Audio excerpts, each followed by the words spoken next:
Un cordial saludo a todas las personas que nos acompañan hoy y a quienes verán esta presentación. Es un honor para mí presentar a Alejandro Rosas, quien es doctor en filosofía por la Universidad de Münster, Alemania.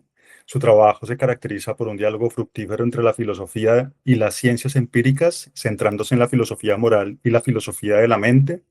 Sus áreas de especialización incluyen la filosofía moral, la psicología moral y el estudio de la evolución biológica de la cooperación. En particular, investiga los mecanismos psicológicos que subyacen a la conducta moral, abordando este fenómeno desde una perspectiva interdisciplinaria que une la reflexión filosófica con hallazgos científicos. Sus intereses también se extienden a las intersecciones entre filosofía, ética y religión. Su trayectoria lo posiciona como un referente en el análisis de la moralidad desde un enfoque que integra la teoría filosófica con la evidencia experimental. Alejandro, de verdad que es un honor tenerlo con nosotros hoy. Bienvenido. Muchísimas gracias, José, por la invitación. Eh, Espero pues que cumpla con las expectativas. Gracias por esa presentación y voy a iniciar entonces la presentación. Les pido a los asistentes que cuando yo los invite a participar, lo hagan sin ninguna, digamos, timidez ni nada. Esto es una primera presentación que yo hago de un trabajo que he venido haciendo en el último año. Entonces, con mucho gusto yo los invito a participar en algunos momentos y ustedes siéntanse cómodos haciéndolo. Voy a comenzar eh, hablando un poquito de si el título que le he puesto a esta charla, una aproximación experimental de la ética normativa, no encierra acaso una especie de contradicción. Porque la ética normativa se puede ver como un conjunto de enunciados prescriptivos, eh, quizá incluyendo un principio supremo del cual se derivarían, entre comillas, las normas morales, como sucede, por ejemplo, en Kant y en Mill. Pero un estudio experimental solo podría descubrir, ¿cierto?, las normas que eventualmente también podrían contener un principio supremo, pero que son las normas que la gente usualmente sigue o usa cuando hace juicios morales o adopta actitudes morales. Ahora la pregunta que uno se puede plantear es, ¿de dónde saldría el principio supremo? Que, por ejemplo, Kant y Mill formulan de manera distinta. Y uno podría suponer o sospechar que es de una intuición,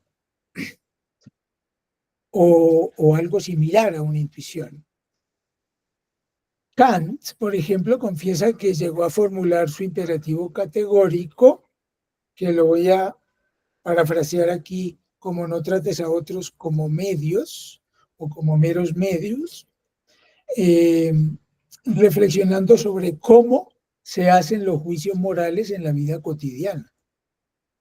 Esto es una cita que yo traigo de la fundamentación de la metafísica de las costumbres. Dice Kant, así, indagando en el conocimiento moral de la razón humana común, llegamos a su principio, el imperativo categórico, que ella, o sea, la razón humana común, no formula, por cierto, de esa forma general, pero aún así siempre lo tiene a la vista y lo usa como norma de sus juicios. Esa es una cita que merece algo de comentario, porque Kant dice que la razón humana común no formula el imperativo categórico como él lo formula después de hacer una especie de análisis de cómo se juzga moralmente en la vida cotidiana, pero dice también lo tiene siempre a la vista. Entonces uno como que dice cómo se interpreta eso de que la mente, la razón humana común, no lo formula, digamos, proposicionalmente quizás, pero lo tiene a la vista. Entonces yo pensaría que lo que Kant está diciendo es algo así como que el imperativo categórico guía los juicios que hace la gente común, pero la gente no podría formular el principio que la está guiando. Es como un poco subconsciente o inconsciente. No quiere decir que no se pueda hacer consciente, pues ese es el trabajo que los filósofos tratamos de hacer, formular de manera consciente y de la manera más precisa posible, proposicionalmente, un principio moral supremo. Ahora, podría uno decir que lo mismo hace la ciencia experimental de la moralidad, porque también busca en la razón humana común los principios morales. De manera que yo no me siento para nada, digamos, eh, violando las prácticas tradicionales de la filosofía moral normativa cuando hago estudios experimentales sobre la moral. O sea, buscar en la población la manera como la razón humana común piensa es de pronto científicamente más aceptable que simplemente hacer como hacían los filósofos clásicos, eh, usar su sentido común, su conocimiento del mundo, de las interacciones humanas y de los juicios morales, y más o menos reflexionar sobre eso y formular un principio supremo. De todas maneras, lo están sacando de un conocimiento empírico y experiencial, tanto Mill como Kant, pero no están haciéndolo de una manera de pronto más metódica y corren el riesgo de seguir las propias intuiciones que de pronto no son las de todo el mundo. Por ejemplo, Mill llegó a formular también su principio supremo muy distinto al de Kant, maximizar, yo incluiría ahí distribuir mejor el bienestar colectivo. No es solo maximizar una suma abstracta, sino un poco distribuir mejor, porque es que en la época de Mill uno tiene que pensar también en eso. Las sociedades son tremendamente desiguales, todavía lo son, pero en esa época todavía más, y había mucha pobreza, había esa pauperización que produjo la explosión demográfica y la falta de tierras para todos, y entonces mano de obra barata para las industrias nacientes, ¿cierto? Entonces, el asunto es, ¿tenemos entonces acaso dos principios? Uno el que formula Kant y el otro el que formula Mill, que parece que son un poco distintos al menos, y además por lo menos la filosofía los ha considerado rivales, ¿cierto? Desde que digamos, Kant habló algo de la utilidad y del bienestar y de la felicidad y negó que eso pudiera ser fuente de la moral, y Mill y Bentham en cambio lo ponen a la base de la moral como principio supremo, el bien colectivo, el bien mayor, digamos. Uno podría ver esta rivalidad también como una especie de oposición entre los derechos individuales y lo que podría ser el bien común, el bien colectivo o el mayor bien distribuido en la sociedad. En los dilemas morales que vamos a mirar en esta presentación, se oponen aparentemente esos dos principios.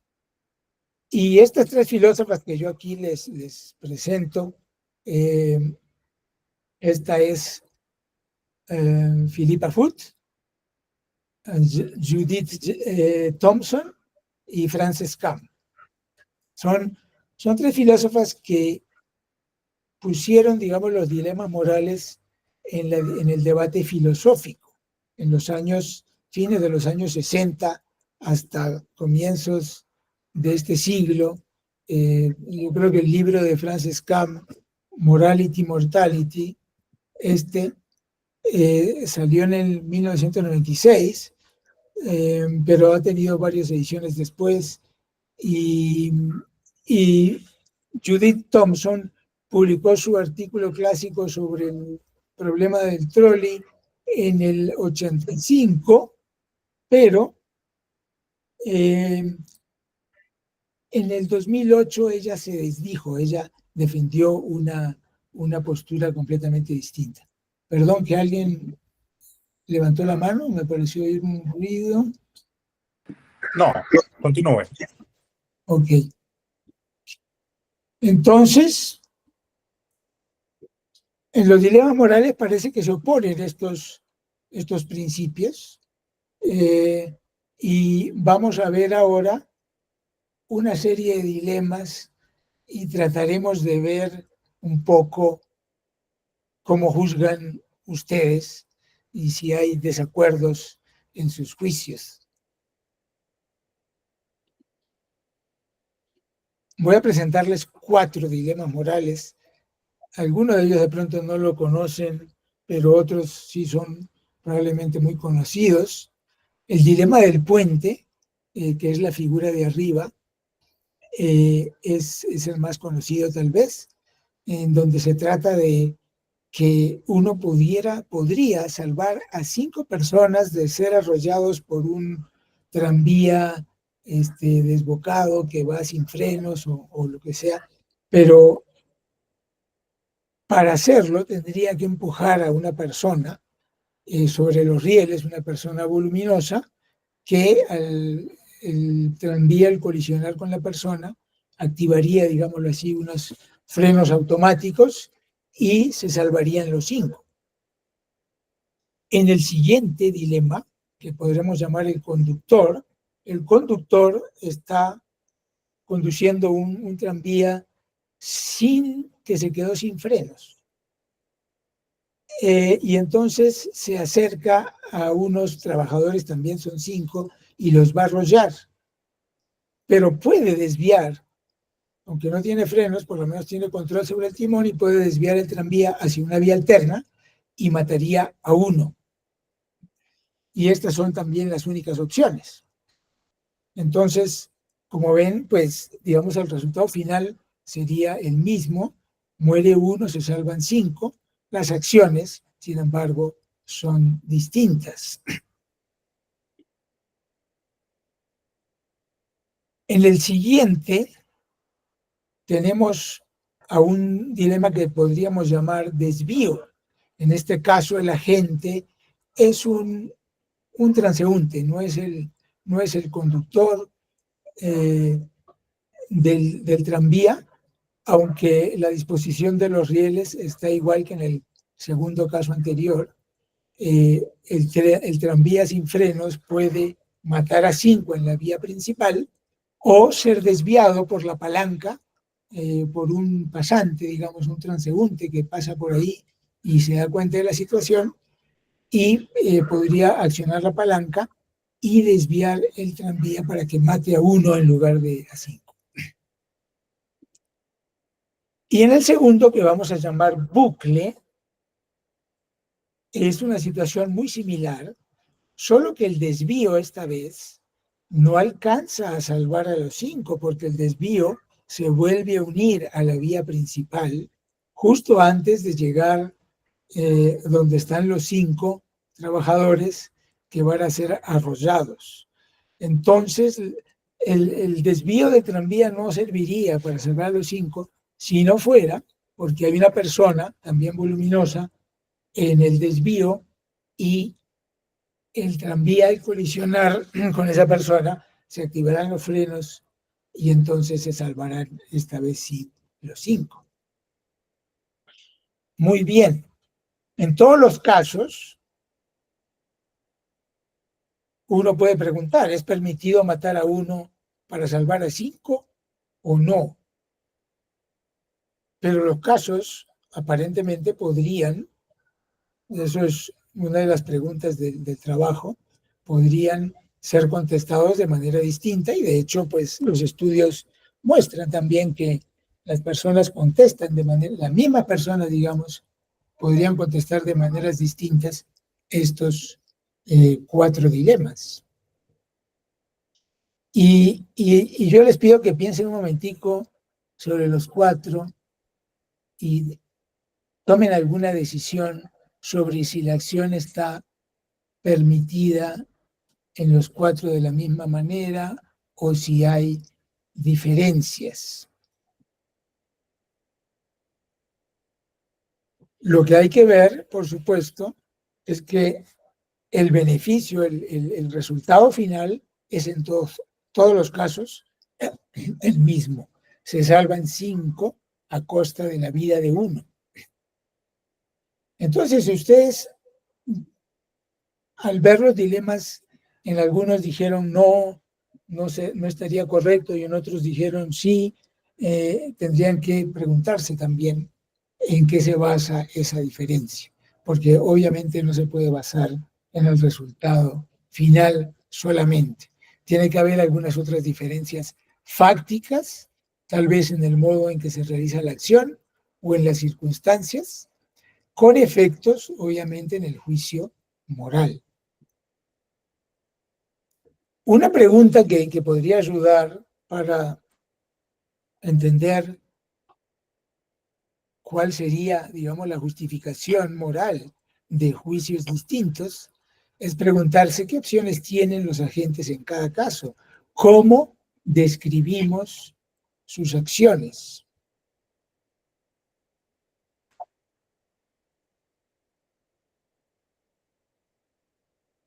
Entonces, piensen ustedes ahora, por ejemplo, cómo describen la acción en el caso de superior, en el caso en donde es el conductor el que va a desviar el tranvía o no.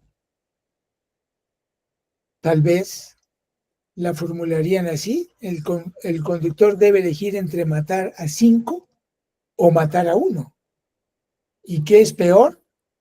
Y parece claro, pues como el conductor está conduciendo el tranvía y es el que en última instancia se puede decir que va a hacer la acción de daño, en ambos casos él va a hacer un daño, pero tendría que elegir pues el menor daño. Sería raro, digamos, que el conductor elija matar a los 5. En cambio, en el caso del puente, ¿cierto? Tal vez no podemos formularlo así. No es elegir entre matar a 1 y matar a 5, sino entre matar a 1 o dejar morir a 5. Porque si la persona que empuja no hace nada, él no mata a los 5, como en el caso del conductor arriba. Él simplemente los deja morir. Y uno se puede preguntar, ¿qué es peor? Y ustedes podrán de pronto contestar, no sé, es peor matar a 1 o es peor dejar morir a 5, y tal vez no se ponen de acuerdo. Es decir, lo que quiero es que tal vez todos estén de acuerdo en que, porque por ejemplo Foot dijo, es peor matar a 1 que dejar morir a 5. Es una posición más o menos deontológica. Y puede ser que no todos piensen así. Cuando uno pone el dilema del puente a una muestra de, no sé, varios cientos de personas, no van a faltar por lo menos unos 20 o 30 podrán decir que ellos consideran correcto empujar a la persona voluminosa para salvar a 5. Por lo tanto, ellos no dirían que es peor matar a 1 que dejar morir a 5. Pero sí es verdad que la mayoría, creo, ya vamos a ver estudios globales en donde se preguntan a muestras de muchos países distintos y vamos a ver que hay algunas coincidencias en los juicios. Bueno, vayamos ahora a estas otras dos. Desvío versus bucle. Antes era puente versus conductor, ahora es desvío, en donde un transeúnte, una persona no involucrada, digamos, con el asunto del tranvía, es quien va a desviar el tranvía o va a tomar la decisión de desviar el tranvía, y lo que preguntamos es si es correcta su decisión. Y en el caso del bucle es lo mismo, es un transeúnte que pasa y que se da cuenta de la situación y que puede mover la palanca para desviar el tranvía, solo que en este caso el desvío no funciona como en el caso superior, en el caso de, de desvío, sino en bucle. Si no hay una persona ahí, digamos, en el bucle, el desvío no salvaría a los 5. Pero si formulamos digamos, la elección que tiene la persona, veríamos que se formularía tal vez igual: elegir entre matar a 1 o dejar morir a 5. Elegir entre matar a 1 o dejar morir a 5 sería una posible descripción de las acciones de cada uno de estos transeúntes en los distintos, digamos, situaciones, porque las situaciones son similares, pero no son exactamente iguales. Alguien puede pensar, de pronto, en el caso de abajo, es ligeramente distinto al caso de arriba y es menos permisible. Pero esa es una de las preguntas que vamos a tratar de resolver aquí, sin prejuzgar nada respecto de cuál es la respuesta correcta. Porque, entre otras cosas, cuando uno ve que las personas responden de manera distinta a esos dilemas, pues le entran las dudas sobre si realmente hay realmente una respuesta correcta, o si las personas tienen intuiciones distintas por razones que habría que tratar de explicar. Y algo vamos a decir también sobre esas razones. Podemos adoptar, sin embargo, en la pregunta que hacemos para tratar de establecer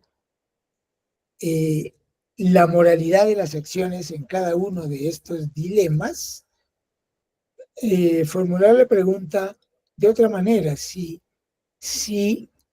las acciones de cada uno de los agentes que actúan ahí tratan a la víctima como medio. Esa es una pregunta distinta a la que preguntamos antes, que era si había diferencia entre matar y dejar morir, ¿no? Y tal vez nos ayude un poco más. Vamos a ver.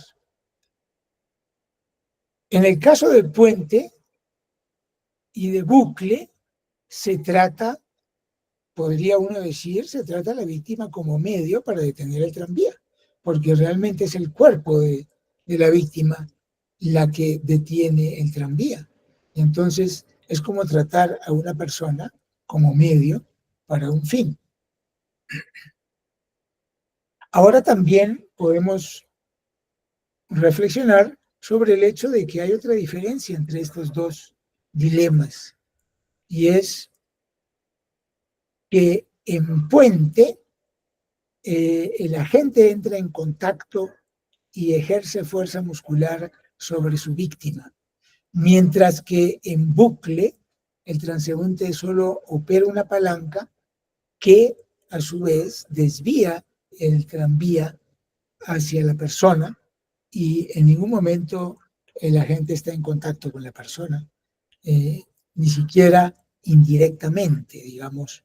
Que uno podría decir que tal vez yo puedo estar ubicado en otro punto de la situación de abajo y empujar un objeto que a su vez empuje a otra persona que caiga sobre el bucle, y entonces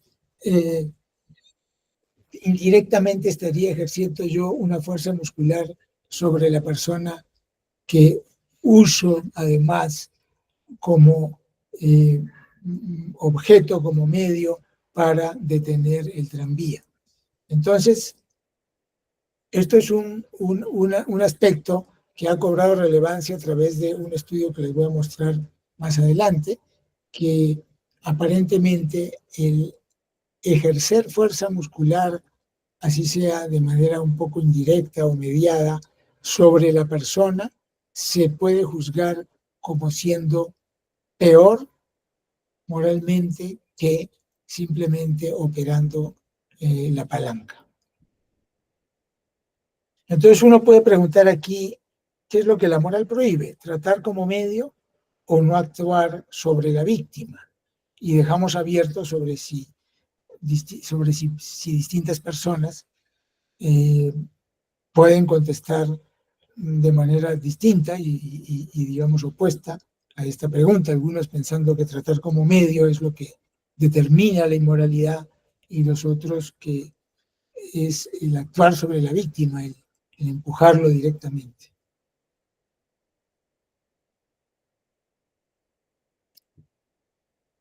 Desvío y bucle también se parecen en que en ninguno de los dos casos la persona está operando directamente sobre la víctima. Si el agente actúa moviendo la palanca, no está operando directamente sobre la víctima.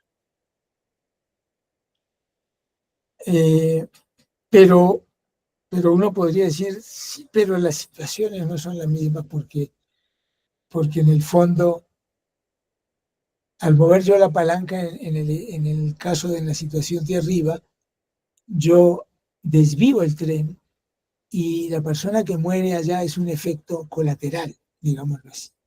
No es algo que yo necesito para salvar a los 5.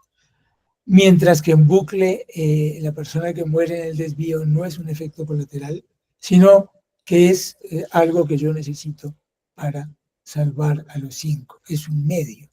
Entonces, aquí, a pesar de que coinciden en no haber aplicación de fuerza muscular sobre la víctima, se diferencian en que en una podría uno decir que la muerte, la víctima es un efecto colateral, mientras que en bucle la víctima es un medio. Bueno, entonces pasamos ahora a la pregunta, ¿a qué escenario se parece bucle más? ¿Se parece más a puente?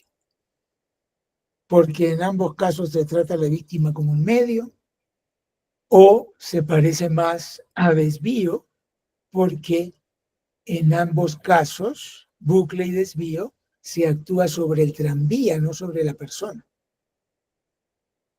O sea, se está operando simplemente manipulando el objeto que es la amenaza.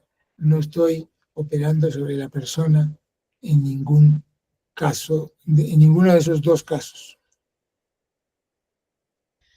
Y de nuevo, podemos pensar que la respuesta depende de pronto de quién responde, porque no todos podrían ver a bucle igual que a puente, sino que algunos lo ven igual a puente y otros igual a desvío. Entonces, ¿cómo sabríamos eso?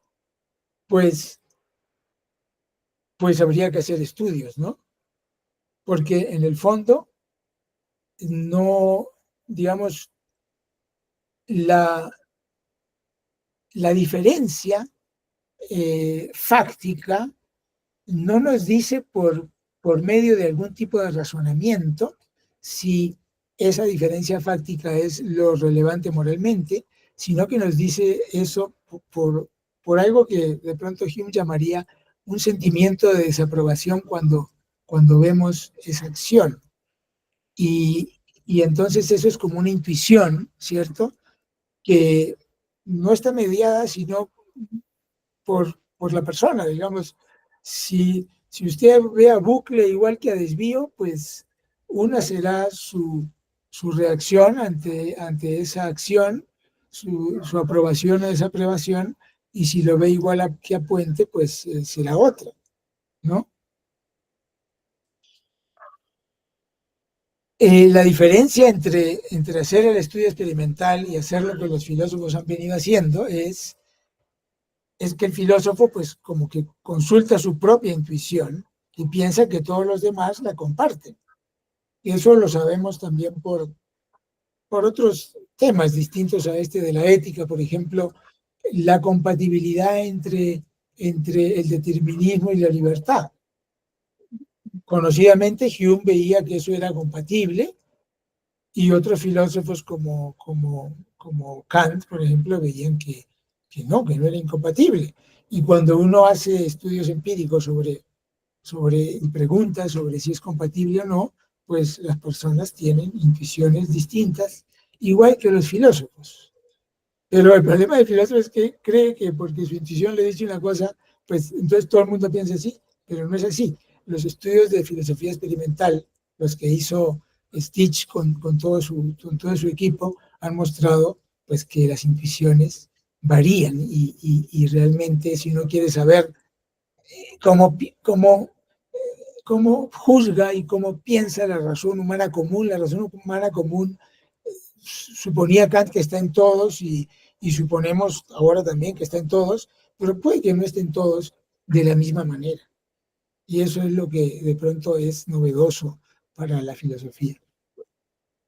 Ahora, ¿qué hicieron Green y sus colegas en el 2009? Y hay otro estudio que no lo he citado aquí, pero es anterior, de un par de alemanes, Waldman y Dieterich, que llegaron a los mismos resultados. Pero para hacerlo más, no complicar tanto la cosa, cito el estudio de Green, y en el estudio de Green usaron puente, bucle y desvío con la intención de preguntarle a la gente un poco a ver cómo veían a bucle, si lo veían igual a desvío o igual a puente. Y entonces lo que les muestro aquí, en esta imagen, aquí tenemos la escala. Ellos preguntaron a las personas que juzgaran moralmente las acciones en los dilemas, pero en una escala no les preguntaron si era correcto o incorrecto dicotómicamente, sino en una escala de 1 a 9. Y aquí en este eje Y lo que ven es la escala, pero no está desde 1 hasta 9, sino que simplemente la cortan por simplicidad y claridad. Y lo que encuentran es que bucle y desvío, bucle es el que dice means, en donde la persona es usada como medio, y desvío es el side effect, la muerte de la víctima es simplemente un efecto colateral de que yo desvíe el tranvía. Esas dos aparecieron sin diferencia, digamos, estadísticamente relevante entre los dos. Es como si la gente los ve como iguales. Y en cambio, puente lo ven significativamente menos permisible que bucle. Esto puede ser una escala de permisibilidad, digamos, donde 1 es totalmente incorrecto, totalmente mal, y 9 sería totalmente correcto o totalmente bien. Entonces, la conclusión que ellos sacaron es que bucle no se ve en la población en general como similar a puente, a pesar de que uno podría decir que en los dos casos se usa a la persona como medio. Y lo que concluyeron de ahí es que esta idea de usar personas como medio es una idea que en la cognición humana no tiene ninguna fuerza causal, ¿sí? Porque además citan el estudio de Waldman y Dieterich y dicen, ellos también encontraron lo mismo. Entonces la conclusión que tenemos que sacar es que la gente no le presta atención al asunto de tratar a la persona como un medio, le presta atención solamente a si opera directamente con fuerza muscular, con fuerza personal, como la llama Green, sobre la persona a quien se le hace daño o no. Y como bucle y desvío no operan sobre la persona, entonces se juzga que es más permisible que no, que digamos que no permitido. Digamos que 5 sería como el punto medio de 1 a 9 y está por encima de 5, mientras que footbridge o puente está un poquito por debajo de 5. Entonces, en el fondo es una diferencia, por lo menos, en permisibilidad. ¿Ya? Uno puede sospechar que esto está bastante alto y que la población que, que usaron o que tuvieron a su alcance en este estudio es bastante utilitarista. Puede ser que sean gente muy joven. No lo sé porque no he visto los datos de edad en ese estudio. Pero uno sabe que los jóvenes generalmente son más utilitaristas que los mayores. Bueno, entonces tratar como medio no es la causa ni la razón para desaprobar en Puente, dicen Green y sus colegas, pues de ser así, desaprobarían también en Bucle, en donde realmente la persona también se usa como un medio para parar el tranvía. Desaprueban en Puente porque en ambos casos el agente aplica fuerza directa, en Puente, perdón, aplica fuerza directa sobre una persona, ¿ya? Y en bucle y desvío, como esa fuerza directa desaparece, entonces desaparece también la desaprobación, ¿sí? Tratar como medio no explica la manera como la gente, ¿sí? La razón humana común, diría Kant, hace sus juicios. Pero bueno, esos son solo dos estudios, el de Green y el de los alemanes, y eso fue en el año 2009-2007. En el 2020 hacen un estudio muy grande, Aguad y Jean-François Bonnefond, un francés, utilizando una plataforma que creo que es de Harvard o de MIT, recolectan como 70,000 respuestas de personas alrededor de todo el mundo. Ahí están, ustedes ven ahí los resultados, ya se los explico. Está Oceanía, está en las Américas, está Europa, está Asia, en las Américas está Estados Unidos, México, Canadá, Brasil, Argentina, Colombia. Y en Europa, pues muchos países europeos, incluido lo ponen a Rusia ahí, y en Asia está Japón, está China, está Taiwán, está Corea, Hong Kong,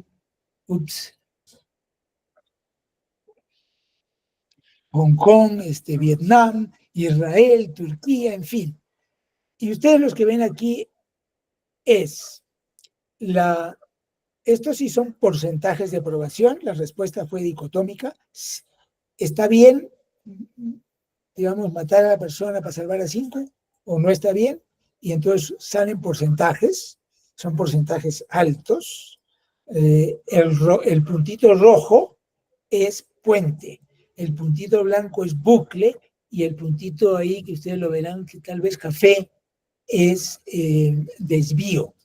Entonces vemos que más o menos hay una universalidad en toda la población de todos los países en cuanto al ranking de los tres dilemas. Puente es el menos permitido, bucle está entre medio de puente y desvío es el más permitido, el que la gente juzga que está, digamos, correcto hacer. En algunos casos sale como encontraron Green y sus colegas y Waldman y Dieterich, por ejemplo acá, Corea, bucle y desvío no se diferencian. En China la diferencia es, aquí no hay ninguna, eso me parece que es un error del trabajo, pero bueno, no hay ninguna valor P, ninguna diferencia, no se pueden sacar conclusiones sobre diferencias significativas porque a veces las distancias no son significativas porque pueden salir por azar. Y solo en muestras muy grandes, de más de 2,000 personas, uno puede estar seguro sin hacer ninguna cálculo estadístico que hay una diferencia. Pero aquí, en algunos casos, podría no haber diferencia. Por ejemplo, en Corea, que me parece que eran como 250. Yo le voy a mostrar un estudio que yo hice que son 460. Pero esto muestra que tal vez, porque hay bastante distancia entre bucle y desvío, ¿sí? En algunos casos está en la mitad. Por ejemplo, en Brasil, y Brasil es interesante porque eran 2,000 y pico de participantes. Entonces es bastante más confiable un resultado con esos participantes donde no se muestra valor P, valor, digamos, de probabilidad de que se repita el resultado con una muestra distinta. Pero bueno, esto sugiere posiblemente que hay esa diferencia en la población. Algunos ven a bucle parecido a puente o igual a puente y otros lo ven igual a bucle, y cuando usted hace el análisis agregado o hace la gráfica sin desagregar los unos y los otros, pues le sale bucle en la mitad, más o menos, o en un punto intermedio. Muy bien, entonces esa es la posibilidad que a mí me interesa investigarles aquí. Es posible que las intuiciones sobre bucle varíen en la población. Para unas personas bucle es igual a puente y para otras bucle es igual a desvío. ¿Cómo hacemos para saber si eso es así?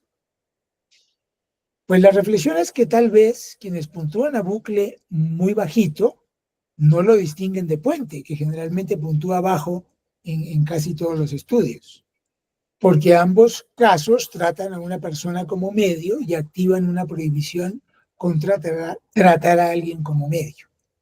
Quienes puntúan alto a bucle tal vez no lo distinguen de desvío, porque ahí no hay contacto con la víctima o fuerza personal o fuerza, digamos, muscular que se ejerce directamente sobre la víctima. Entonces lo que podemos hacer es juntar datos y separar puntajes bajos y altos a bucle, y de pronto eso nos muestra que los dos grupos, el de puntajes altos y el de puntajes bajos, ven a bucle de manera diferente.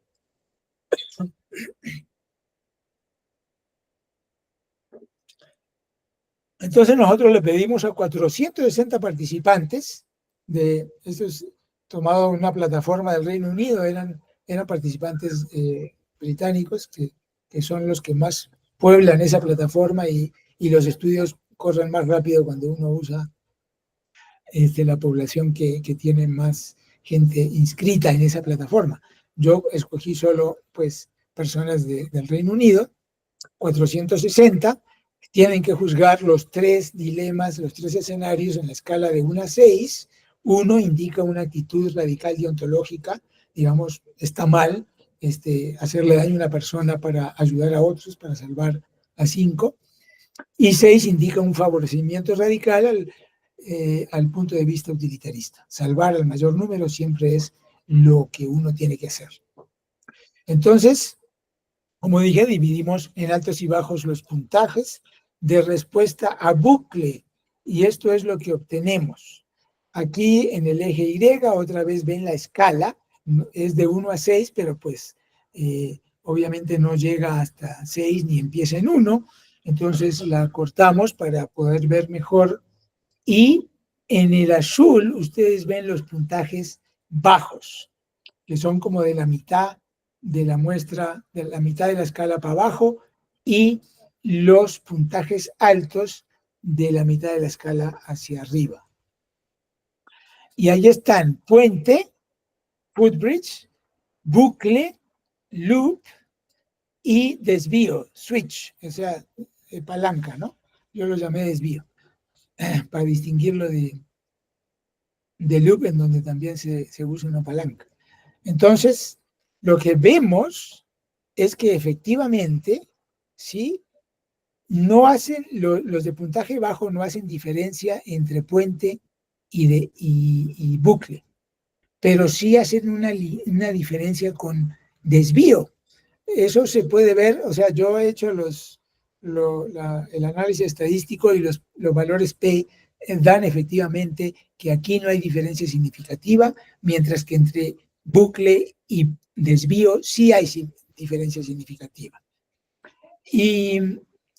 Y aquí, en cambio, vemos que hay una gran diferencia entre bucle y puente, pero hay una pequeña diferencia significativa en donde bucle es todavía mayor que desvío, lo cual es extraño, porque en bucle, pues uno diría que matar a una persona como medio es más aversivo, produce más aversión que matarla como efecto colateral.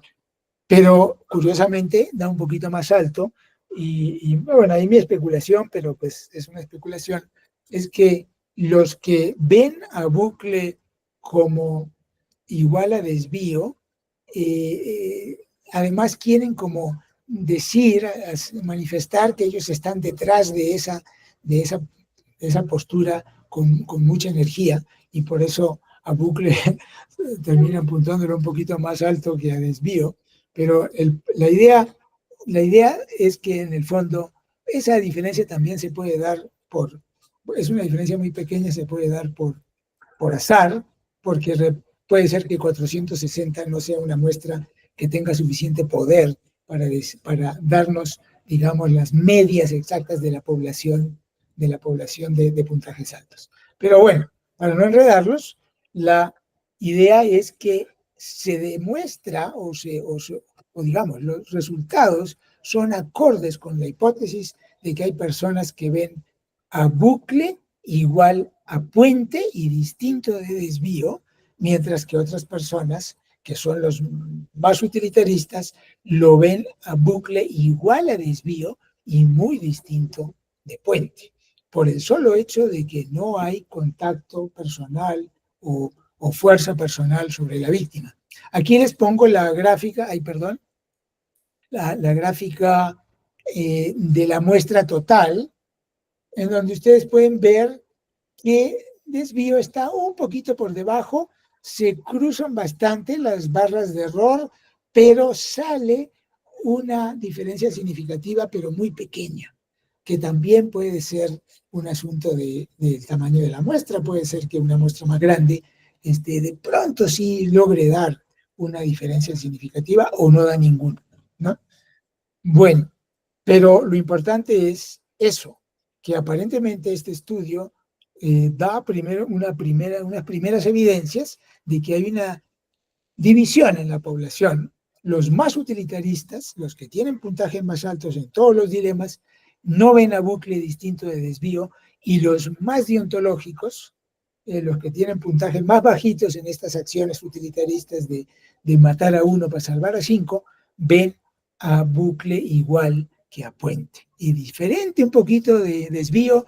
A desvío lo puntúan un poquito por encima, lo cual muestra que ellos sí reconocen que como efecto colateral dañar a alguien para salvar a otros puede estar un poquito más permitido, aunque sí el puntaje sigue siendo por debajo digamos, del punto medio de la escala. Entonces, no aprobarían, pero sí podemos decir que ven que hay una razón como para decir que en desvío no está tan mal matar a la persona.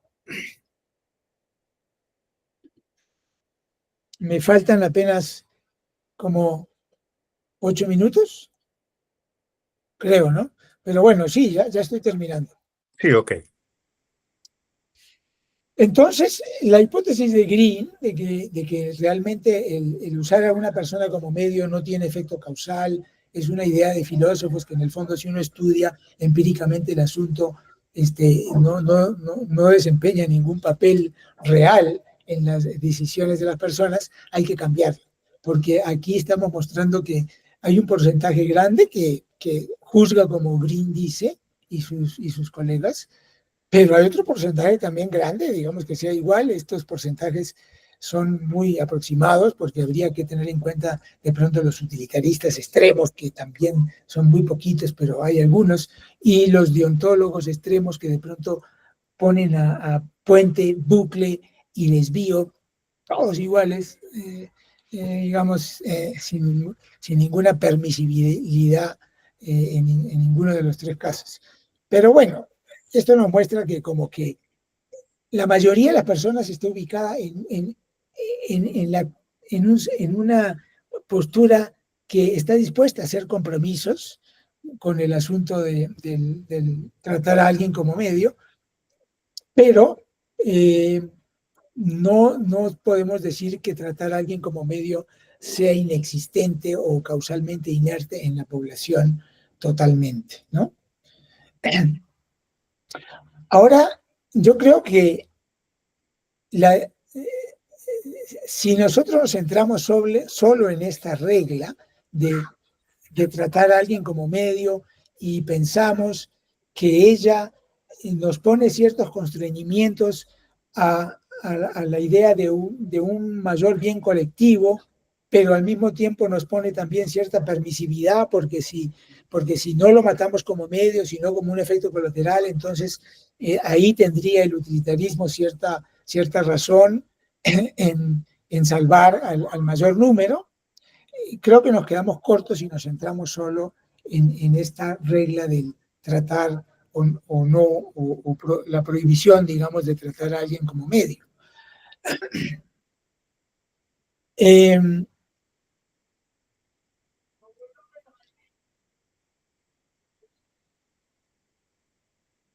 Entonces, lo que yo propongo es que ampliemos el espectro de reglas que regulan la interacción entre el principio utilitarista y el principio, digamos, deontológico de los derechos individuales, ¿sí? No es solamente esta regla, hay otras reglas que debemos mirar y de hecho son reglas que Philippa Foot muy brevemente tocó en su ensayo sobre el aborto, pero no le han prestado, creo yo, la suficiente atención. Y voy a presentar dos dilemas. Uno de ellos, Cueva, está en Philippa Foot, y Bote Salvavidas lo he recreado a partir de algunos que se han usado en la batería de dilemas de Green. Pero estos dos dilemas son interesantes porque se sacrifica a una persona como medio y además con lo que Green llamaría fuerza personal, con cierta cercanía personal a la víctima y acción sobre la víctima, pero sin embargo puntúan más alto que Puente porque se dan circunstancias especiales que la misma Foot señaló brevemente, pero ella lo señaló.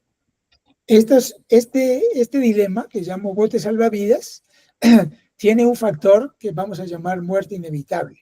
Son varios adultos que escapan en un naufragio, el bote se hunde por exceso de peso. Nadie sabe nadar y nadie lleva flotador, salvo una persona que es el único nadador entrenado y se arroja al agua para evitar que el bote salvavidas se hunda. Pero el bote se sigue hundiendo y debe jalar a una persona más al agua para poder salvar a los demás. Y esta persona se va a ahogar porque no sabe nadar y no tiene flotador.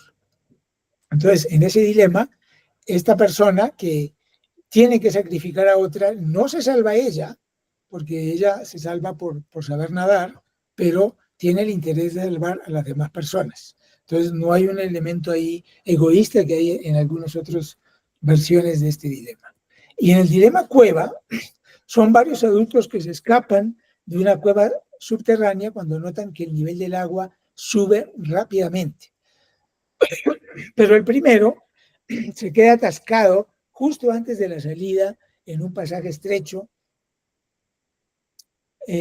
No, perdón, este es el dilema en donde se queda atascado justo en la salida, logrando sacar la cabeza fuera de la cueva, de manera que él está bloqueando la salida para todos los demás, pero digamos, si el agua sube, todos se van a ahogar menos él, porque él logró sacar la cabeza fuera de la cueva. ¿Sí? La única manera de salvarse es dinamitar, digamos, la abertura, la salida de la cueva, y podemos pensar que eso lo hace una persona que está fuera de la cueva, supervisando todo el proceso, en fin, lo que sea, pero no importa, para no hacerlo como si fuera un dilema egoísta.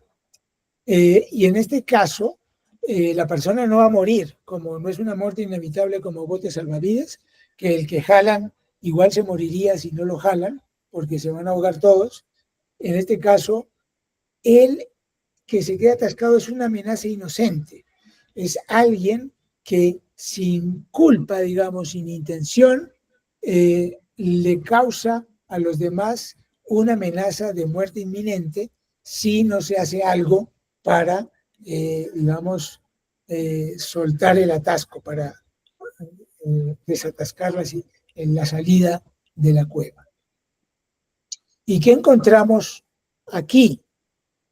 El estudio lo hice con todos los dilemas que ya vimos, en donde ya vimos que loop, o sea, bucle es igual a footbridge en los de puntaje bajo, pero interesante vemos que en los de puntaje bajo, bote salvavidas puntúa más alto que puente, y es significativa la diferencia, y cueva, que es la amenaza inocente, puntúa todavía más alto. O sea, tratándose de que la persona se tiene que matar de manera directa, ejerciendo algún tipo de fuerza personal sobre ella, ambos de estos escenarios, salvavidas y cueva, puntúan por encima de footbridge, de puente, perdón, y lo hacen tanto en el grupo de bajo puntaje como en el grupo de alto puntaje. Aquí está cueva, que puntúa mucho más alto que puente, y lo mismo salvavidas, bote salvavidas, que puntúa bastante más alto que puente, y muy diferente significativamente. Bueno, el incremento se explica por los factores que ya expliqué. La persona sacrificada en bote salvavidas va a morir igual. Si no la sacrifica, la gente igual va a morir porque se van a ahogar además todos. Y la persona sacrificada en cueva no se va a morir igual, va a quedar viva. Pero esa persona está creando la amenaza de muerte para todos los demás, así sea de manera inocente. Y aparentemente las personas juzgan que debido a que él es la causa de la amenaza de muerte de los demás, entonces hay una justificación en quitarle la vida. Y lo mismo dijo Philippa Foot en su ensayo. Ella dijo, en este caso, aunque en el caso de Foot, la cueva, digamos, involucra los dos factores, porque en la cueva de Foot la persona está con la cabeza dentro de la cueva y se va a morir igual. O sea, es amenaza inocente y es además muerte inevitable. Yo lo separé para ver cuál de los dos tiene más fuerza y aparentemente cueva, la amenaza inocente, tiene más fuerza sobre la justificación de matar a una persona para salvar a 5. Bueno, y ese es el final. Las conclusiones es que no es necesario negar la creencia en una prohibición a tratar como medio para ver digamos, la validez de un punto de vista utilitarista en esos dilemas. En la población hay quienes creen en ella y también los que creen que en la prohibición contra dañar con fuerza personal, pero no creen en la prohibición de tratar a alguien como medio, por lo menos no cuando se trata de salvar a más personas. Lo que vimos es que ambos tipos de personas suspenden en los casos de muerte inevitable y de amenaza inocente sus respectivas prohibiciones de causar daño.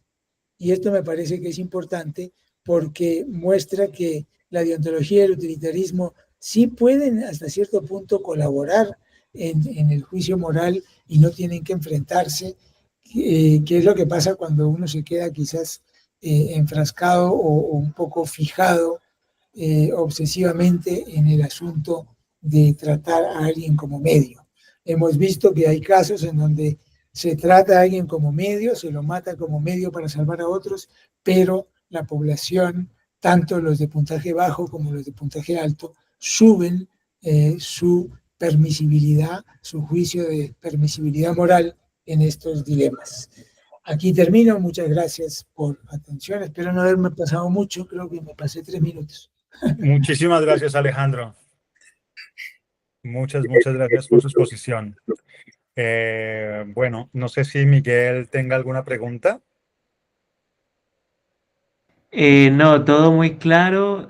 Antes agradecerle al profesor Alejandro porque me parece que las conclusiones abren, digamos, la puerta a otra mirada al entender la coexistencia en el juicio moral del utilitarismo y los juicios deontológicos.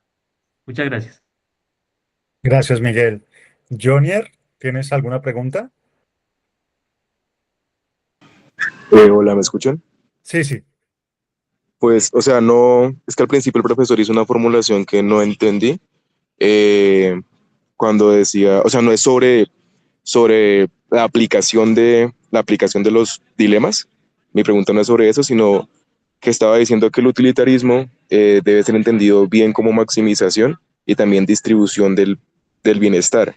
Y a mí eso me hizo, o sea, no supe cómo tomarlo porque para afirmar eso, el profesor Alejandro Rosas dijo que tenía que ser entendido como la sociedad en la que John Stuart Mill pues había crecido, ¿no?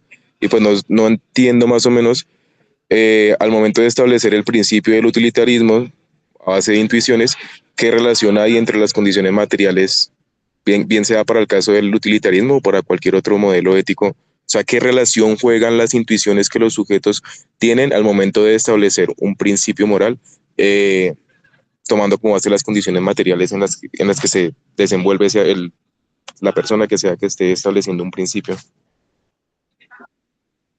Ya, ya, gracias. Eh, digamos, la observación respecto de la distribución, la mejor distribución, que significaría una distribución menos desigual de, digamos, de los beneficios de la cooperación social, está motivada porque generalmente el utilitarismo lo entienden como mera maximización, y maximizar puede lograrse quizás haciendo que una pequeña minoría disfrute de una cantidad de recursos y de bienestar impresionante y una gran mayoría no tenga casi nada, pero sumando, digámoslo así, eh, las, los montos de bienestar, eso puede ser mejor que, o más alto el número, el monto de bienestar, que distribuyendo la riqueza de manera un poco menos desigual. Yo creo que es 1000, o sea, el punto era esclarecer cuál es la intuición utilitarista que suelen eh, etiquetar como maximizar el bienestar general. Yo creo que la intuición detrás de eso en 1000 es maximizar distribuyendo mejor la riqueza, ¿sí?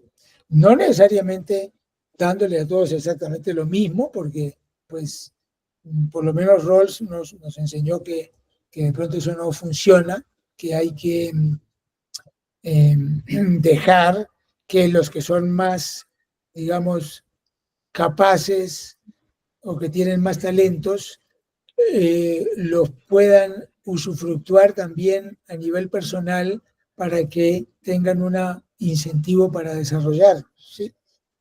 Pero igual eso no implica que debemos dejar que la población se divida de manera exageradamente inequitativa, simplemente porque en las condiciones en que nuestras sociedades pues existen, hay mucha desigualdad en los puntos de partida, y entonces si dejamos que cada uno tenga lo que, digamos, bien pueda él o ella conseguir con su trabajo, habría mucha desigualdad. La idea es un poco distribuir mejor mediante dejar que las personas que tienen talentos los cultiven, los desarrollen, los usufructúen hasta cierto punto, pero a través de impuestos lograr mejorar las condiciones de personas que sin culpa ninguna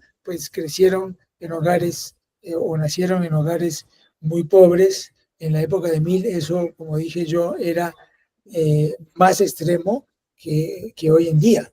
Digamos, la pobreza en Europa era bastante extrema y era una preocupación en mí, pero no solamente la pobreza, sino la desigualdad también, digamos, hombres-mujeres, ¿no? En mí era una preocupación también la igualdad de los sexos, la votación, digamos, el derecho a votar de las mujeres y todas esas cosas ya están en el programa utilitarista. Entonces, es eso, es que la intuición utilitarista no es maximizar una cuestión impersonal ahí, un monto de bienestar, sino maximizar distribuyendo mejor, ¿sí? Porque una sociedad muy desigual, en donde la riqueza no está bien distribuida, es una sociedad, digamos, inestable, en tensión, en fin, y a la larga podría ser una sociedad no viable. No sé si eso aclara un poco. Sí, sí, definitivamente. Bueno, muchas gracias, profesor. Bueno, sí. Gracias por la pregunta también. Tengo una duda respecto de la respuesta, pero no sé si es por incapacidad mía. Uno podría decir en términos generales que el utilitarismo reza buscar el mayor bien para el mayor número de personas, ¿cierto? ¿Por qué eso? Porque, digamos, esa sentencia se puede leer como maximizar un monto de bienestar sin importar la distribución? O sea, ¿por qué? Porque entiendo que estaría como la tensión entre maximizar distribuyendo mejor la riqueza versus maximizar concentrándose en el monto de bienestar sin importar la distribución. Pero ¿por qué esa segunda interpretación es viable para el utilitarismo? Tiene el micrófono cerrado. Yo creo que no es viable, pero no es viable ni para mí ni para Bentham, porque Bentham creo que en algún momento todos cuentan como uno y nadie como más de uno.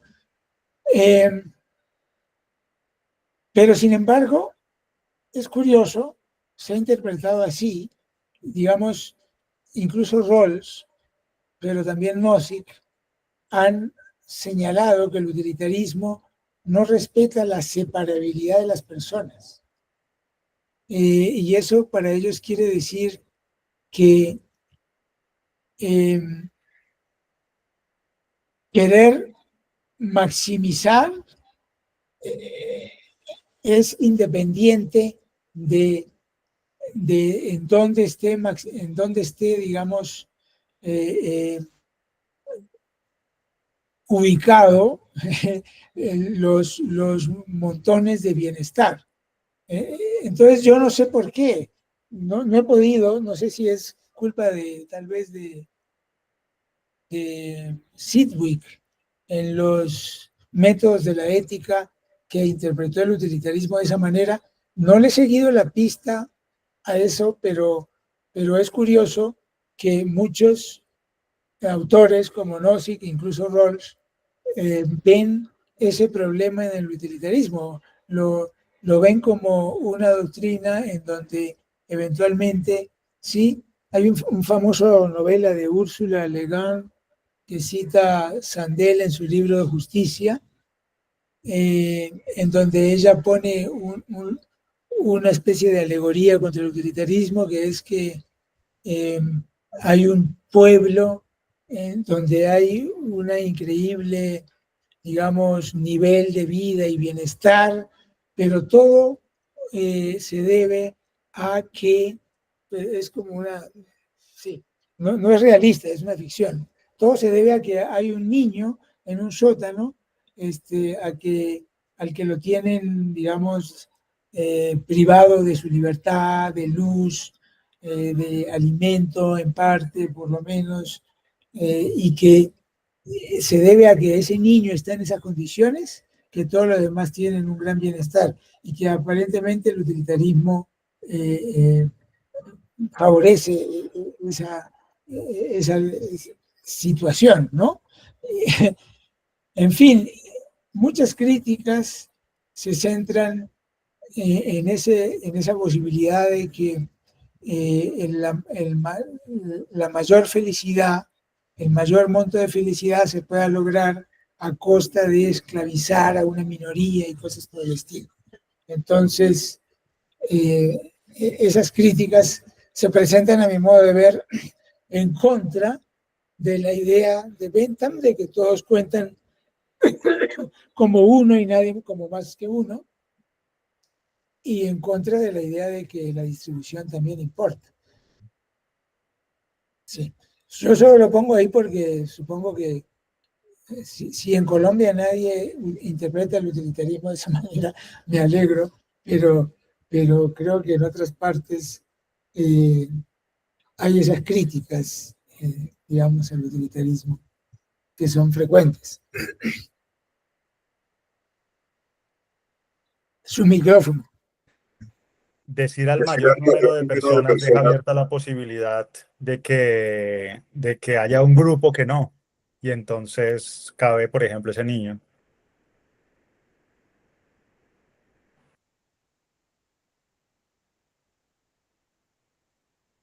Ay, el micrófono.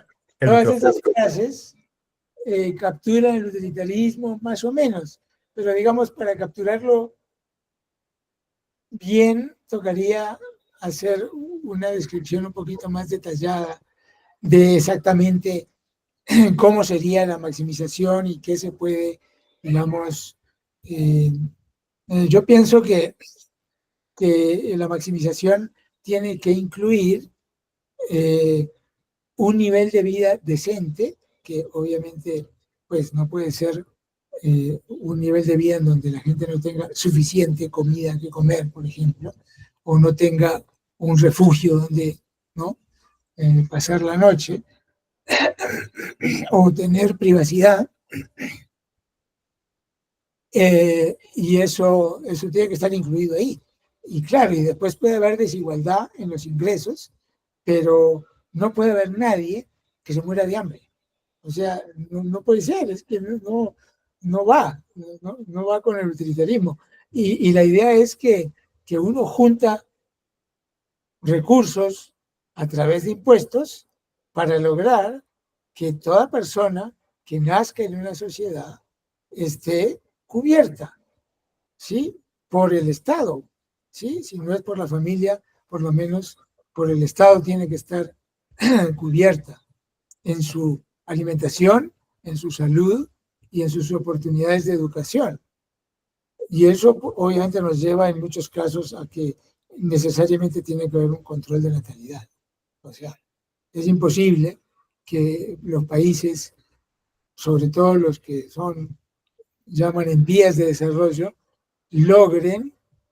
aseguren que toda persona que nazca esté cubierta de una vida por debajo de la línea de pobreza, si no es por un control de la natalidad de la población, por lo menos durante un tiempo.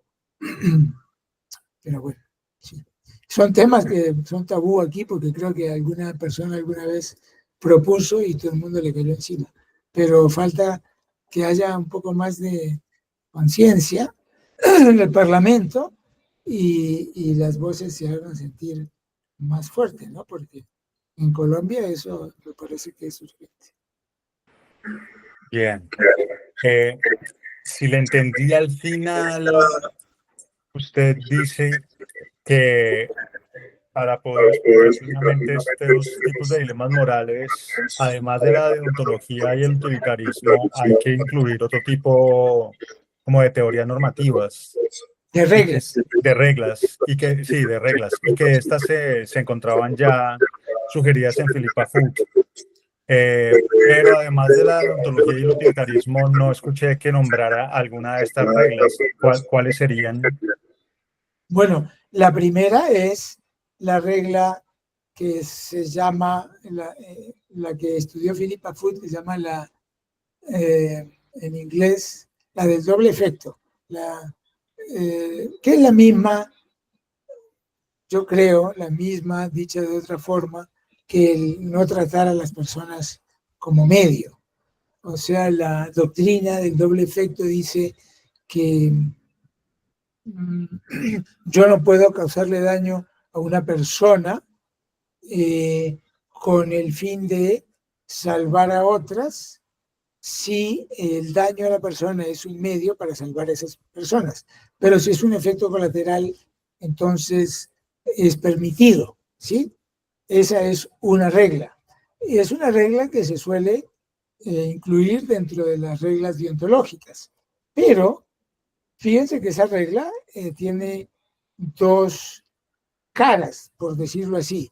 Una es la prohibición de dañar a alguien como medio, así sea para ayudar a otros, y la otra es el dar permiso de dañar a otra persona para ayudar a otros, siempre y cuando no sea como medio, siempre y cuando sea como efecto colateral, algo de lo que los militares se aprovechan siempre muy bien, ¿no? Es decir, no, nosotros no queremos matar civiles, pero tenemos este objetivo de matar a no sé quién y eso va a salvar bastante más vidas y entonces los efectos colaterales son justificables por esa razón. Entonces esa regla juega para los dos lados.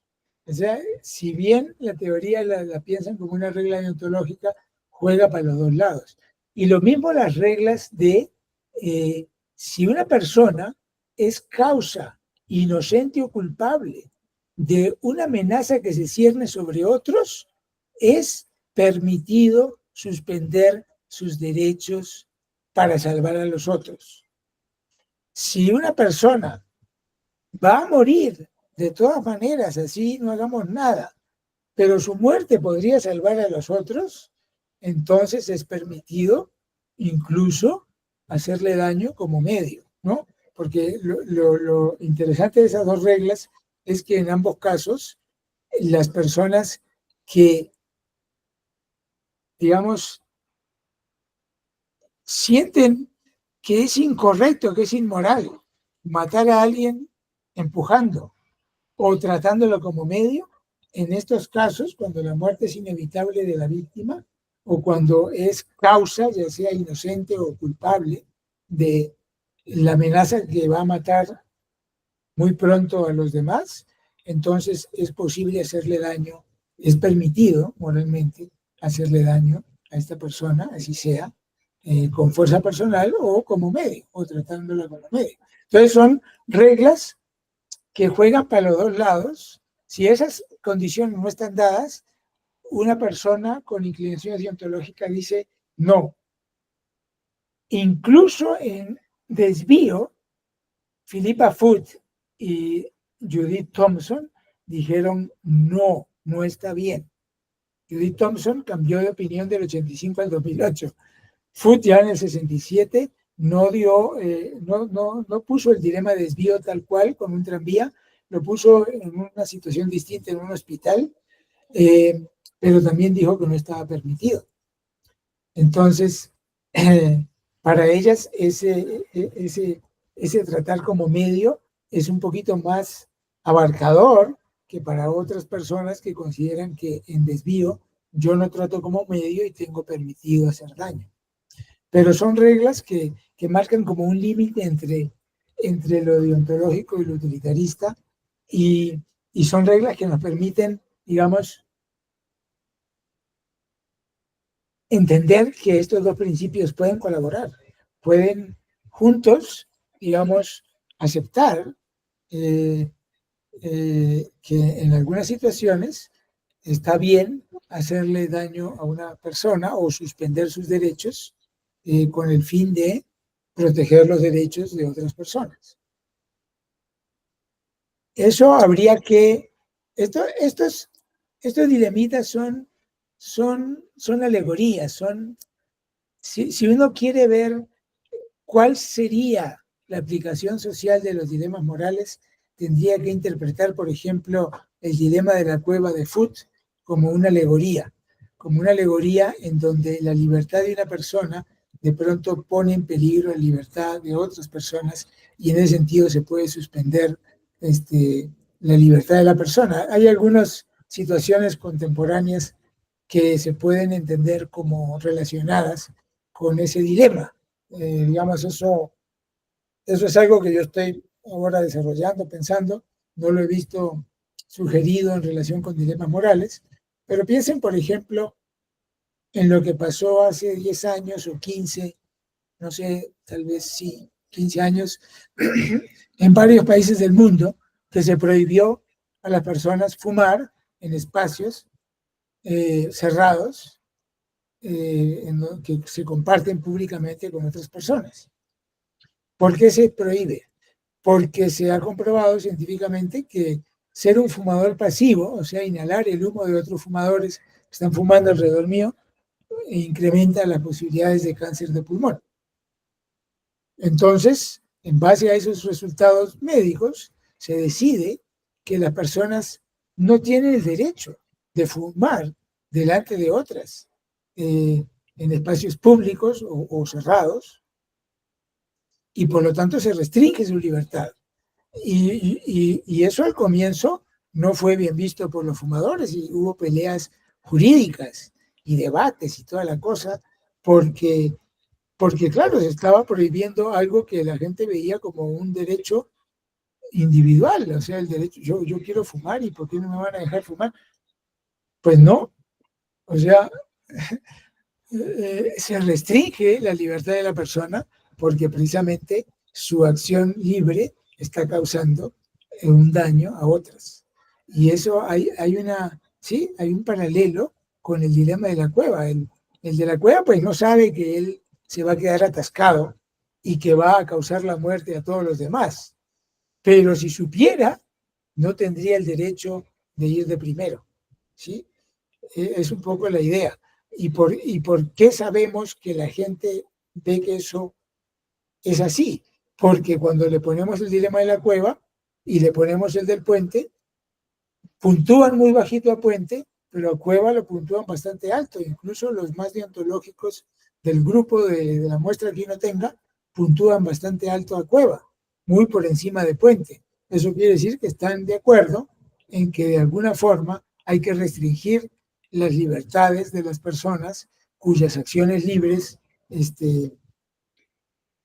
pueden causar un daño a otras personas, ¿sí? Entonces, esto de los dilemas puede tener una aplicación social más interesante de lo que hasta ahora, creo yo, se ha vislumbrado. Sí, y hay otros temas, por ejemplo, en el tema de los vehículos autónomos, ¿no? Lo que se puede venir en el futuro de que los vehículos pueden ser controlados por computadoras y pueden evitar más accidentes que lo que los humanos podemos evitar. Entonces ahí se plantea la pregunta de cómo vamos a programar a estos vehículos autónomos, las computadoras, cuando de alguna manera, por alguna razón, o sea, estas computadoras van a estar permanentemente monitoreando y vigilando y no se van a desviar de su propósito de evitar cualquier colisión y cualquier accidente. Pero en casos de que sea imposible hacerlo, entonces tiene que tomar decisiones sobre a quién salva y a quién no. Y ahí uno podría pensar que los peatones deberían ser salvados siempre prioritariamente, porque son personas vulnerables que están compartiendo, digamos, las vías en una ciudad con personas que van en vehículos que están muy protegidas contra colisiones y que además son una amenaza. Pues, si un vehículo colisiona con un peatón, pues obviamente el conductor no sufre, pero el peatón puede morir fácilmente. Entonces, hay situaciones que se pueden repetir incluso a nivel social, en donde este dilema de la cueva puede ser interesante como para pronosticar ya de una vez que la población va a estar a favor de la limitación de derechos individuales en situaciones en donde la libertad del individuo ponga una amenaza o produzca una amenaza sobre grupos más grandes, ¿no? De acuerdo. En ese sentido, usted diría que, claro, como cada uno de los dilemas parece presentar intuiciones diferentes respecto de sus respuestas, ¿usted diría que cada uno de esos dilemas se puede aplicar, digamos, a nivel, serían metáforas, digamos, de problemáticas sociales que se pueden aplicar de manera diferente? O sea, por ejemplo, en este caso usted está analizando el dilema del desvío, del bucle. En el caso del dilema del puente, serviría para tratar casos sociales de naturaleza distinta. No, no creo. Yo creo que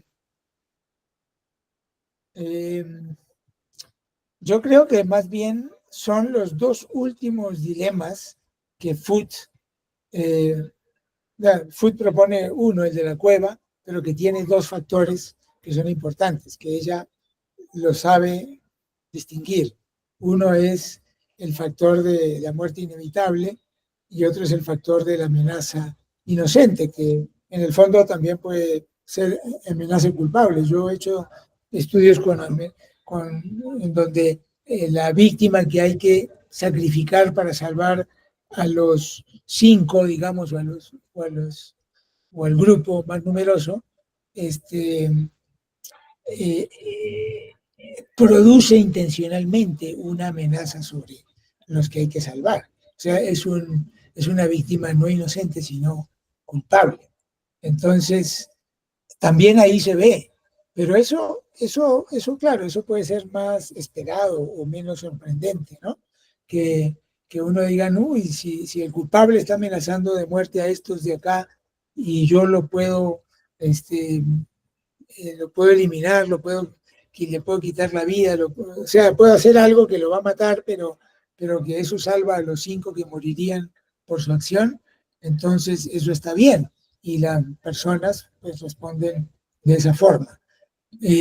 Con la amenaza inocente es un poco más dudoso si las personas responderían también incrementando su juicio moral permisivo o de permitirlo, pero sucede, por lo menos en el estudio que yo hice, sucede que es así. Habría que replicar y ver si se replica. Pero no creo que sean todos los dilemas los que ayudan a la aplicación social. Solo hay algunos, digamos, obviamente el que más aplicación social ha tenido en la historia ha sido la regla de no usar a otros como medios o no causar daño intencionalmente como medio para salvar, ¿no? Ese ha tenido una historia más, digamos, incluso creo que he leído por ahí que en las leyes penales de los Estados Unidos, por lo menos, esa regla de que dañar como efecto colateral no es tan malo como dañar como medio, se aplica para muchos casos digamos, de responsabilidad penal. Entonces, esa ha sido la que, ¿no? Pero estas otras, de muerte inevitable y de amenaza inocente, no tanto. Los del puente simplemente son como puntos de referencia que uno tiene para analizar los otros casos, porque en puente, pues, la negativa a la aprobación es mayoritaria en casi todas las poblaciones, aunque, no sé, esto me da a mí mucho que pensar. Este estudio que yo les mostré aquí me da mucho que pensar, porque miren, Puente está en muchos casos por encima del 50% de aprobación y en Oriente menos, ¿no? Esto me parece muy extraño. Es un estudio que se publicó creo que se publicó en The Proceedings of the National Academy of Sciences. Es una revista bastante fuerte y a mí lo que esto me sugiere es que la población es muy joven, porque que Puente lo puntúen el 50% digan que está bien, o más del 50%, como en Europa y en Oceanía, más del 50% están diciendo que está bien. Eso está raro. Pero bueno, yo he visto estudios en donde la edad influye mucho. O sea, cuando son gente joven, tienden a puntuar Puente bastante alto. Y cuando es gente ya pasando los 30, no. Puente es por debajo del 50 siempre. Y en una escala, digamos, de 1 a 6, ya han visto ustedes que es como 2 algo, ¿no? 2.40, algo así. Si uno, claro, si uno divide en puntajes altos y bajos, ya se ve la cosa distinta. Pero sí hay esa diferencia en la población. O sea, hay gente que el principio utilitarista lo tiene como bastante más, le da más peso. Digamos, lo que uno puede pensar aquí es que esos dos principios son reconocidos por todas las personas, o por casi todas las personas, o sea, habrá una minoría muy pequeña que no reconozca los dos principios, pero le dan un peso distinto a cada uno, ¿sí? Y en eso es que uno ve la gran diferencia entre los que puntúan muy alto y los que puntúan muy bajo, porque los que puntúan bajo le dan al principio ontológico bastante más peso que el utilitarista, aunque uno ve que también le dan peso, porque igual ellos suben su aprobación, suben su nivel de aprobación dependiendo de los dilemas, ¿no? En donde tengo, no la tengo, bueno, solo tengo esta de aquí. Ay, perdón.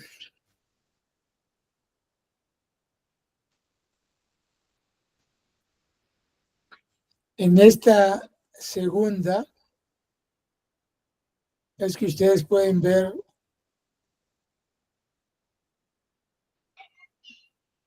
que cuando uno toma la muestra completa, pues hay bastante sensibilidad hacia subir la escala, subir en la escala de aprobación, cuando uno pasa de Puente a bucle y a desvío.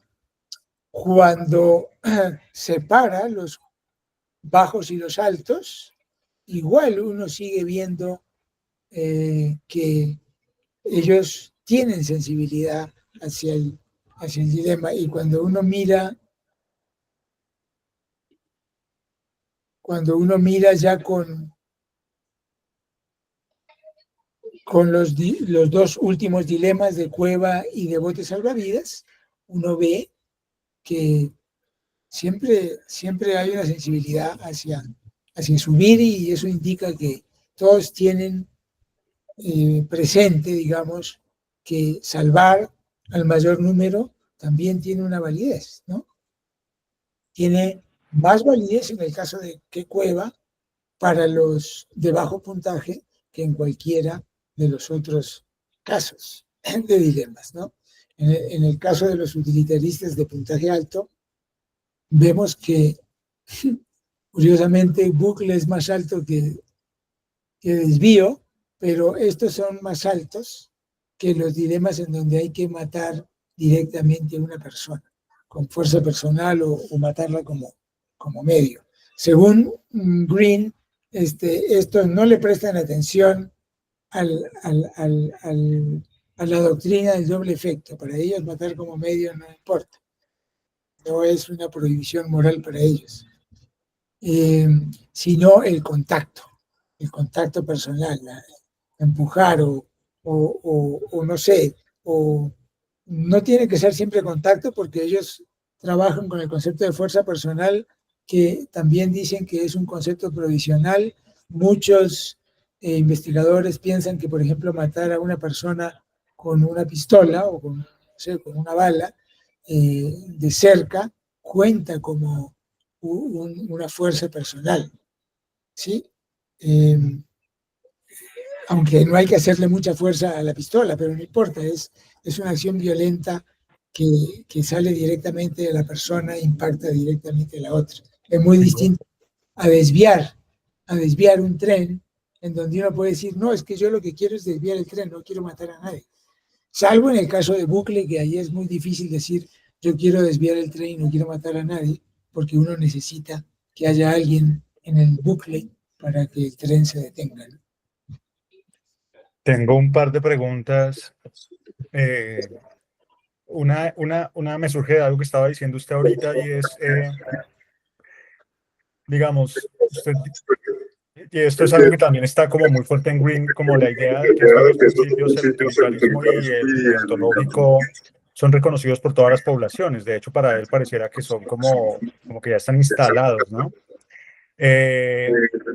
Pero no sé cómo a partir de este tipo de estudios puede establecerse eso, porque casi que las personas son,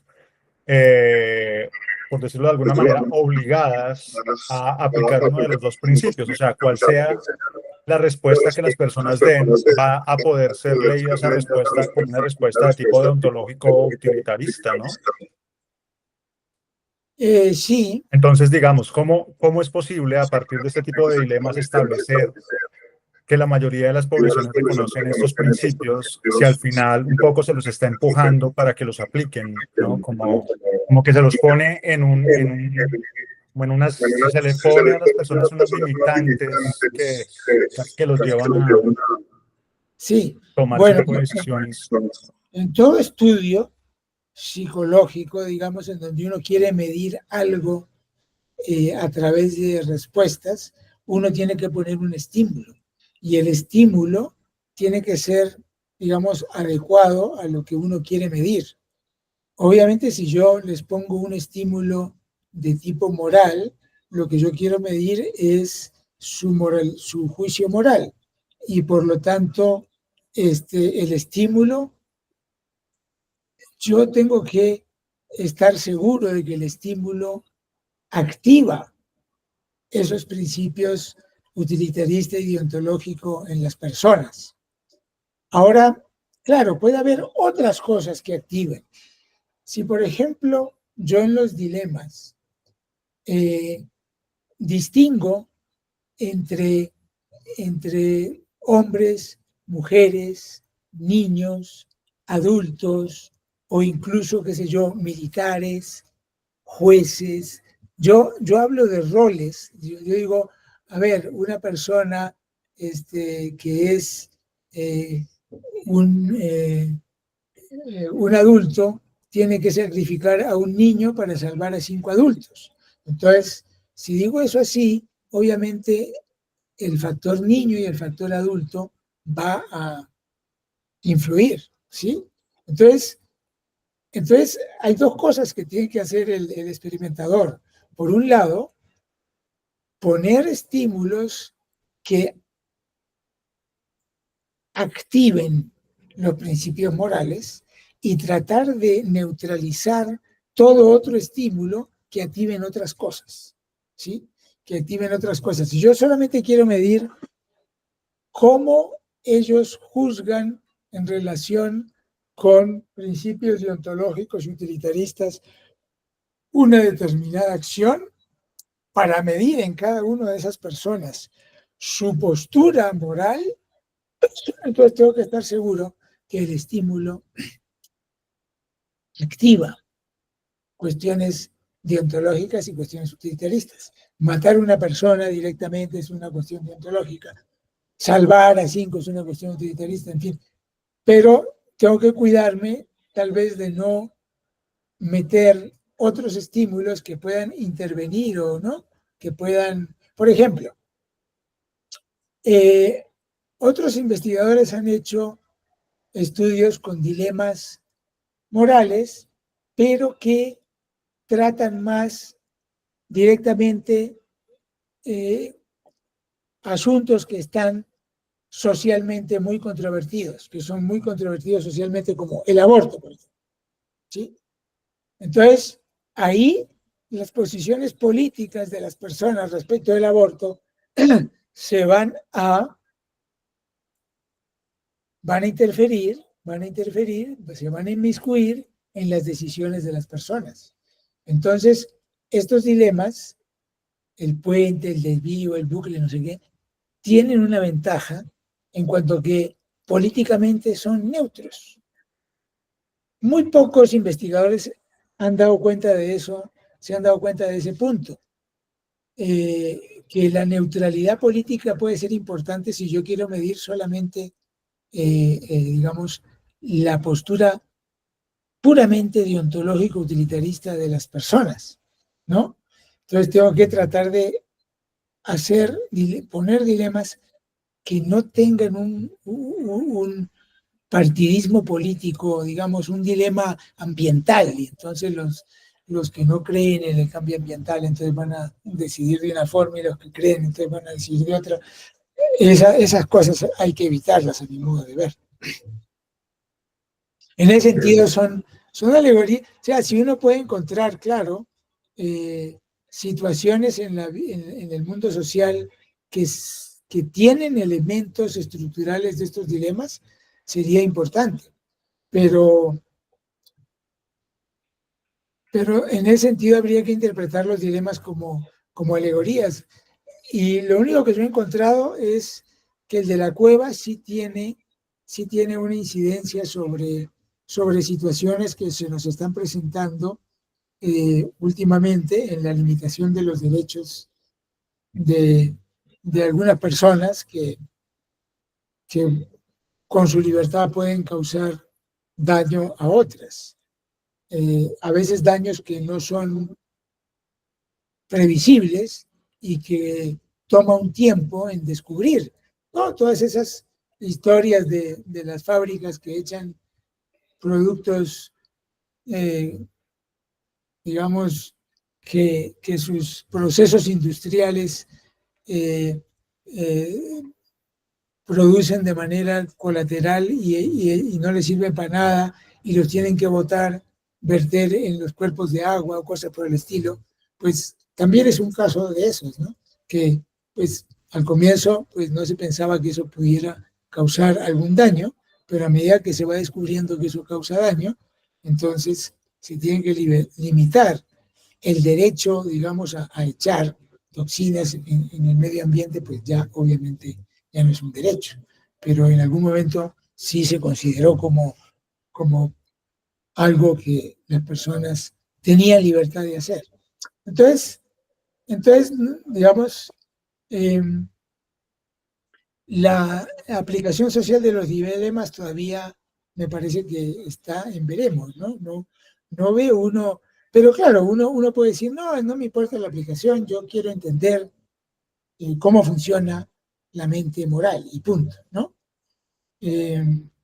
Esto no sé si le responde lo que me preguntaba, pero hay que tener en cuenta que eso que usted llama que uno encasilla, sí, es que el estímulo tiene que activar ciertas cosas en las personas y no otras. Y en ese sentido yo los tengo que forzar de alguna manera a interactuar con el estímulo, a responder al estímulo. Eso no es, digamos, metodológicamente inadecuado. No se puede hacer de otra manera. Yo tengo que elaborar estímulos, diseñar estímulos que activen lo que yo quiero medir, ¿no? Sí, de acuerdo. Mi duda es como la conclusión que se saca de allí, que creo que está también muy bien, es como que esos principios guían en efecto a todas las poblaciones, como una, digamos, esa pareciera ser una conclusión que requeriría, por ejemplo, un experimento control que permita determinar que las personas en efecto están eligiendo una de esas dos reglas en cambio de otra cosa, ¿no? Es como que no veo yo que haya un experimento control que permita determinar que en efecto está sucediendo eso, sino que más bien como que justamente se construye el experimento para que las personas tengan que elegir una de esas dos reglas. Que lo que yo digo es, pues el experimento está así diseñado porque se concluye que las personas en efecto se rigen por esas reglas si es que se las está obligando a ello, ¿no? Como que la conclusión pareciera como una petición de principio. Ya. Pero quisiera A ver, hacerle pero una pregunta. Bueno, sí. tal vez digamos, es que cuando usted dijo todas las personas se guían por esos principios, no quiere decir que esos sean los únicos principios. O sea, no se concluye de los experimentos que no hay ningún otro principio moral que de pronto las personas sigan. No.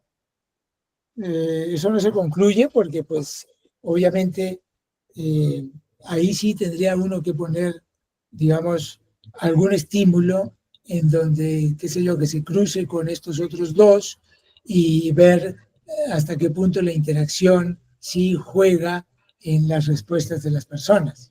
Pero no es, sí, la conclusión no es, estos son los únicos principios y todo principio moral está abarcado por estos dos. No es así. Es simplemente que estos son dos que están en conflicto, están en la tradición filosófica en conflicto incluso, y que están en conflicto seguramente en nuestras sociedades, y queremos ver si las personas son radicalmente opuestas, unas deontológicas y otras utilitaristas, o conciben cierta colaboración entre los principios y cierta, digamos, compromisos que se pueden, digamos, llegar a acordar en las situaciones que se puedan presentar en donde los principios entran en conflicto. Es un poco esa la idea. Súper, gracias. Sí, me queda claro. Solo una pregunta más final, que es como una curiosidad, una pregunta por pura curiosidad. Como que el esquema de los dilemas, el esquema general es 1 versus 5, ¿no? Como que usted tiene que tomar la decisión de si poner en riesgo, matar o no a una persona para salvar a 5. Ese es como el esquema general. Y luego cuando se presentan los casos, pues ya se ven las diferencias. Uno podría pensar, esto es solo por curiosidad, uno podría pensar que ese 1-5 es una mera ilusión y que en realidad cada uno de los casos es radicalmente diferente porque al final, en términos reales, por ejemplo, empujar a una persona y alar una palanca, como que son realidades muy distintas, son hechos muy diferentes, tienen implicaciones muy diferentes, son contextos que se pueden construir de manera muy diferente. No sé, como que decir, porque se parte como de la idea de que el evento tiene una singularidad, hay algo común, hay un denominador común que es esto 1-5. Pero cuando se presentan los casos, hay diferencias radicales, ¿no? El caso de la cueva, el caso del médico, de este psiquiatra, ¿no? Como que cada uno es súper diferente. Me pregunto, ¿no? Si ese 1-5 no es una ilusión, digamos, si ese denominador común no es una mera ilusión. Como digo, esto es mera curiosidad. Ya, pues, digamos, cuando uno puede pensar que un utilitarista o algunos utilitaristas radicales solo le prestan atención al resultado final. Ese es el 1-5. Es cuántos mueren, cuántos se salvan. ¿Sí? Obviamente postura deontológica siempre ha hecho énfasis en que eso importa, pero importa también cómo se hace la acción, ¿sí? Por ejemplo, hay unos dilemas en donde son distintos porque dicen, Kant pone un dilema así, es un tirano, un gobernante poderoso, me dice, si tú, yo voy a matar a estos 10 personas, pero si tú matas a uno, yo no mato a los demás, ¿sí? Entonces, claro, si yo soy un utilitarista que solamente se fija en el resultado final, digo, uy, si mato a uno se salvan 9, esto es mucho mejor que si este tirano mata a los 10. Pero todos los deontológicos dicen, no, es que si él mata a los 10, es él el que mata a los 10, yo no hice nada. Si en cambio si yo mato a uno, yo mato a uno, y no, yo no voy a matar a uno. Entonces, es lo que a veces se puede presentar diciendo, es peor matar a uno que dejar morir a 10, porque yo no los mataría, yo los dejaría morir. Entonces, no es que sea una ilusión, sino que estamos precisamente con los dilemas viendo hasta qué punto principios deontológicos, como este de no dañar, no tratar a alguien como medio, juegan también en la población. Y es que Green, pues, presentó su trabajo con sus colegas del 2009 y que coincidía con el de Waldman y Dieterich para mostrar que ese principio del doble efecto, esa regla, es una ilusión. Esa regla es una ilusión, porque en su muestra, desvío y bucle fueron juzgados iguales. O sea, las personas, es como si las personas no hubieran visto ninguna diferencia entre tratar como medio en bucle y matar como efecto colateral en desvío, ¿sí? Entonces, eso lo llevó a decir, no, eso no existe. Lo único que existe es que hay una aversión, y la explica por cuestiones de evolución, ¿sí? Hay una aversión hacia hacer daño directamente a una persona. Pero cuando es indirecto, usted, y hay que salvar a 5, usted lo hace sin ningún problema. O sea, allí la regla de no dañar como medio no juega, no es causalmente relevante. Su estudio empírico muestra esa regla no es causalmente relevante. Pero esta gráfica que yo tengo aquí muestra, pues, que si uno divide la población en los bajos y en los altos, la diferencia entre matar como medio en puente y en bucle es distinto a la diferencia entre matar como efecto colateral. Para estas personas, para estas de acá arriba no, pero para estas sí. Entonces uno tiene que reconocer que ese principio tiene una realidad, digamos, mental o causal mental en la mente, en la manera como la gente juzga. Entonces sí es eso, con esto uno también ensaya si lo deontológico tiene un rol, ¿no? Y entonces aquí estoy tratando de defender que lo deontológico sí tiene un rol en la población. Algunos tal vez, no sé, Green cogió una muestra de gente joven, súper progresista, y entonces todos son utilitaristas a morir y no ven diferencia entre desvío y bucle. Pero en el fondo yo creo que lo que pasa es que sí hay de los otros, sino que cuando uno mide simplemente a nivel agregado en la muestra, se desaparece esa diferencia. Sí, súper interesante. Ok, bueno, muchísimas gracias, Alejandro. Muy agradecido por su Ha sido un exposición, gusto.